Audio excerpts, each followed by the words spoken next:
Bien, aquí estamos, queridos, nuevamente vamos a grabar nuestra tercera cápsula. Estábamos diciendo que el agradar a Dios es muy importante. La Biblia, hay muchos pasajes más, estuvimos mencionando algunos pasajes, usted puede encontrar muchos pasajes más que habla donde qué es lo que le complace a Dios, qué es lo que le agrada a Dios. Usted va a poder encontrar, sería importante que usted esté estudiando la Biblia, y de hecho a Dios le agrada que usted estudie la Biblia, que usted ore, que usted ayune, que usted predique la palabra. A Dios le agrada que tenga tiempo con Él, eso es importante. Entonces Romanos, les dejo un texto para que usted lo estudie y lo lea en Romanos 14, versículos 17 y 18, otro texto que nos habla y donde nos habla sobre el agradar a Dios. Léalo, estúdielo, es como una tarea para la casa. Usted debiera tener, tú y yo, ese hábito de estar leyendo y estudiando la Biblia por capítulo, que el Espíritu Santo le pueda a usted indicar qué libro leer, y Dios se le va a mostrar, Dios se le va a revelar ahí cuando usted comience a estudiar, a leer la Biblia. Todo lo que a Dios le agrada, anota esto, todo lo que a Dios le agrada también te va a bendecir a ti en gran manera. Todo lo que a Dios le agrada, todo lo que a Dios le agrada te va a bendecir a ti. Por eso que todo lo que desagrada a Dios no te bendice a ti ni a mí. Aplicable, todo lo que siembras cosechas. Querido, voy a mencionarte algunos pasos de qué cosas son las que le agradan a Dios, para que tengamos un enfoque mayor. Primeramente, a Dios le agrada que tú tengas una fe siempre.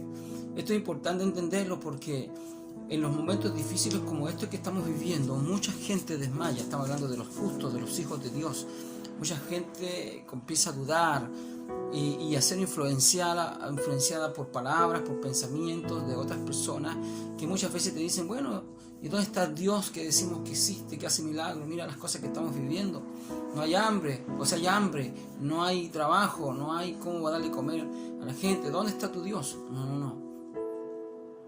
Tu fe debe permanecer siempre, y tu fe no solamente para el hoy, tu fe es para hoy, mañana y en tu futuro. Incluso tu fe va a influenciar tus futuras generaciones o tus generaciones hoy día. Es importante, nuestros hijos necesitan ver ejemplos en los padres, en gente que tiene fe, que no desmaya, que no decae, que siempre está creyendo en las promesas de Dios, que siempre está creyendo en la palabra de Dios. Lo importante aquí es entender que la fe va acompañada de paciencia. La Biblia nos enseña de que tenemos que tener paciencia. Todo lo queremos hoy, todo lo queremos ya, Señor, pero no. Dios sabe cuándo responder, cuándo entregarte lo que tú necesitas. A veces no es para hoy, porque el hoy no estás preparado. El hoy tuyo es que te está diciendo que tú no estás preparado para recibir lo que Dios quiere darte. Tú necesitas estar preparado. Estos son tiempos de prepararse, y prepararse en tener fe para mañana, para tu futuro. No importa lo que tú vivas, fe siempre tiene que haber en tu vida. No importa la circunstancia, no importa.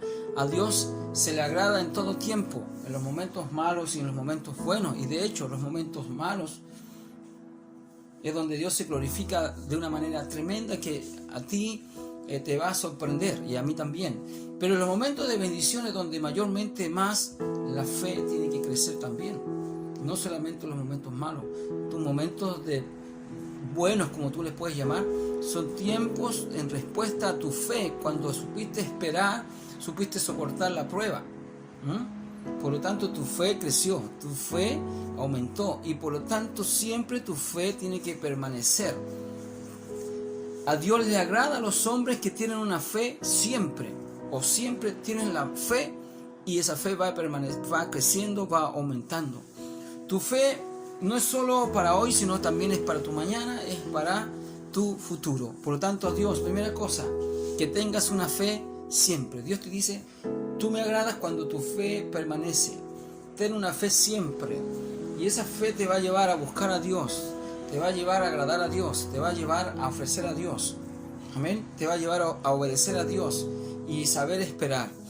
Otra cosa que a Dios le agrada es ocuparse del Espíritu.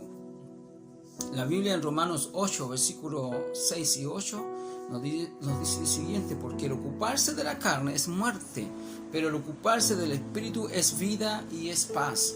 Para los que han sido bautizados en el Espíritu Santo y están orando en lengua, no dejen de orar en lengua, porque el Espíritu se edifica, el Espíritu se fortalece, el Espíritu se llena de su presencia, queridos.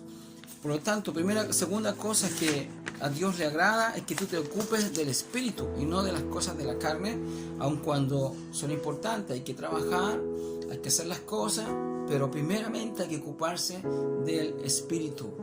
Tercera cosa que le agrada a Dios hacia un hombre, a una iglesia, a una familia temerosa de Dios. La palabra temerosa, Proverbios 1.8 nos dice que el principio 1.12, el principio de la sabiduría es el temor, 1.8, Proverbios 1.8, es el temor a Dios. El origen de la palabra temor es confianza en Dios. A Dios le agrada a un hombre, a una familia, a una congregación que confía en Dios, no mirando las circunstancias, no mirando las adversidades, no mirando lo que hoy estamos viviendo. Tú confías en que mañana habrá un sol nuevo, una nueva mañana, un nuevo día. Tú estás confiando en que Dios tiene el control de las cosas. Tú estás confiando en que Dios te va a proveer. Tú estás confiando. Te apartas de hacer cosas que no corresponden, que no le agradan a Dios, esperando agradar a Dios, confiando en Él. Salmo 147:11 nos dice que se complace el Eterno en los que le temen y en los que esperan en su misericordia. Aleluya. Wow, esto es importante, ¿no? Confiar ciertamente en Dios, esto agrada a Dios. Confiar. ¿Confías en tú estás confiando en Dios este tiempo? ¿Estás confiando en tus fuerzas? ¿Estás confiando en Dios? Para los que confían en Dios, de nada tendrán falta. Para los que confían en Dios tienen respuestas. Para los que confían en Dios siempre tendrán las puertas abiertas. Así que confía en Dios, porque eso agrada a Él. Otra cosa es que a Dios le agrada, que es estudiar y seguir el ejemplo de Jesucristo. La Biblia nos dice escudriñar las Escrituras, porque en ellas encontrarás la vida. Hay que escudriñar las Escrituras, no solamente nos sirve leerlas, sino que escudriñarla, estudiarla, ¿no? Y seguir el ejemplo de Jesucristo. Al estudiar la palabra, nos demos cuenta la vida que tuvo Jesucristo, cómo Él fue un hombre que se sometió a Dios, fue un hombre que obedeció a Dios, fue un hombre que sometió toda su vida e hizo y agradó el corazón de Dios en todo tiempo. Nosotros podemos ver momentos difíciles que vivió Jesús, donde en esos tiempos Él agradó a Dios. ¿Cómo lo agradó? Obedeciéndolo y haciendo la voluntad del Padre. Entonces, otra cosa que nos llama la atención y que le agrada a Dios es estudiar y seguir el ejemplo de Cristo.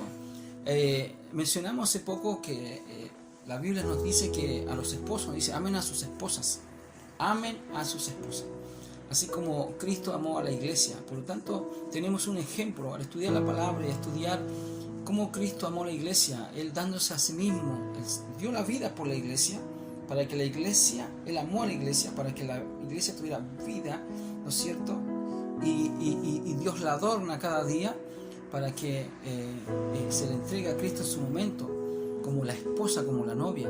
Entonces, aquí hay un ejemplo, ¿no? Que a estudiar a Jesucristo nos damos cuenta que Él se dio la vida por la iglesia. Así es como el esposo también debe dar la vida por la esposa. Algo que realmente nosotros los varones tenemos que aprender todos los días, ¿ya? Todos los días. Así que, queridos, tenemos un mandato: ama a tu esposa, así como Cristo amó a la iglesia, que se dio a sí mismo por ella. Mateo 17:5. Este es mi Hijo amado, en quien tengo complacencia. A Él oíd, dice el Señor. A Él oíd. Jesús mismo dijo que el que me conoce a mí, conoce a mi Padre. El que me oye a mí, oye a mi Padre, ¿no? Jesús dijo, yo hago siempre lo que le agrada a mi Padre, ¿no? Juan 8:29 también es otro pasaje que nos habla de que cómo Jesús agradó al Padre, ¿ya? Así que ahí usted búsquelo en Juan 8:29, que es un texto también muy importante. Otro punto que nos menciona que es lo que le agrada a Dios, que es el obedecerle. Y ese es un tema muy, muy importante, el obedecer. Y en el obedecer está dentro de las características de un hombre de fe. El obedecer es parte importante de un hombre de Dios. Obedecer el consejo. ¿Cuántos hombres y mujeres hemos dado consejo? A nosotros, incluso nosotros mismos hemos recibido consejos y a veces no hemos obedecido el consejo. Y hemos obedecido a nuestras emociones, a nuestros pensamientos, a nuestra propia sabiduría. Porque dice, no seas sabio en tu propia opinión. Así que es importante, querido, también esto de el obedecer a Dios. Esto le agrada a Él. Vamos a ver algunos pasajes como 1 Samuel 15:22. Si mientras usted lo busca ahí en su Biblia, lo puede leer mientras yo ya vuelvo. Voy a parar aquí para mandar esta cápsula, ¿no es cierto? 1 Samuel 15:22, ahí tenemos una historia donde Dios nos dice la importancia de obedecer. Así que ya volvemos, quédate ahí en ese lugar, no te vayas.